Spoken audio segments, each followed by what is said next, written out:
ভারত পাকিস্তান মধ্যকার সংঘাতের কারণে উত্তপ্ত এখন ক্রিকেট পাড়া। কারণ একদিকে চলছে আইপিএল, অন্যদিকে চলছে পিএসএল। দুই দেশের দুই ফ্র্যাঞ্চাইজি টুর্নামেন্টেই খেলছেন বিভিন্ন দেশের নামিদামি ক্রিকেটাররা।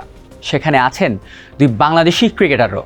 পিএসএল খেলতে বর্তমানে পাকিস্তানে আছেন স্পিড স্টার নাহিদ রানা ও লেগ স্পিনার রিশাদ হোসেন। তাই সেখানে তাদের নিরাপত্তা নিয়েও এখন শঙ্কায় আছে বিসিবি। তবে গত ২৪ ঘন্টা ধরেই নাহিদ রানা ও রিশাদ হোসেনের নিরাপত্তা পরিস্থিতি গভীরভাবে পর্যবেক্ষণ করে যাচ্ছে বিসিবি। তারা যেন নিরাপদ ও সুস্থ থাকেন, সেটি এখন বোর্ডের সর্বোচ্চ অগ্রাধিকার।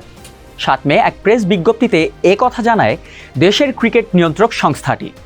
পাকিস্তান থেকে ক্রিকেট বোর্ডের সঙ্গে নিয়মিত যোগাযোগ রাখছেন নাহিদ ও রিশাদ। এমনকি ব্যক্তিগতভাবেও পরিস্থিতির উপর নজর রাখছেন বিসিবি সভাপতি ফারুক আহমেদ। তাদের নিরাপত্তা ও মানসিক শান্তি নিশ্চিত করতে সরাসরি কথা বলেছেন পিএসএল এর সিইও সালমান নাসিরের সঙ্গেও।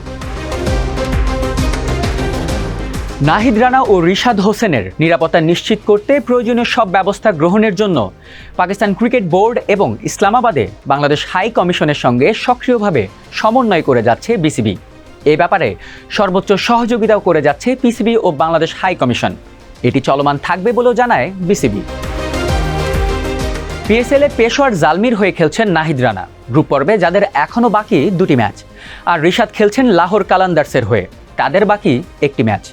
তাদের দল প্লে অফে জায়গা করে নিলে পাকিস্তানে থাকার মেয়াদ আরও বাড়বে নাহিদ রিশাদের। প্লে অফ এবং ফাইনাল খেলা সাপেক্ষে মে মাসের 18 তারিখ পর্যন্ত তাদেরকে পাকিস্তানে থাকতে হতে পারে। তবে বিসিবি স্পষ্ট জানিয়েছে, যদি পরিস্থিতির আরও অবনতি হয় এবং নিরাপত্তার ঝুঁকি বাড়ে, যে কোনো মুহূর্তে পিএসএল অসমাপ্ত রেখেই দেশে ফিরিয়ে আনা হবে নাহিদ রানা ও রিশাদ হোসেনকে।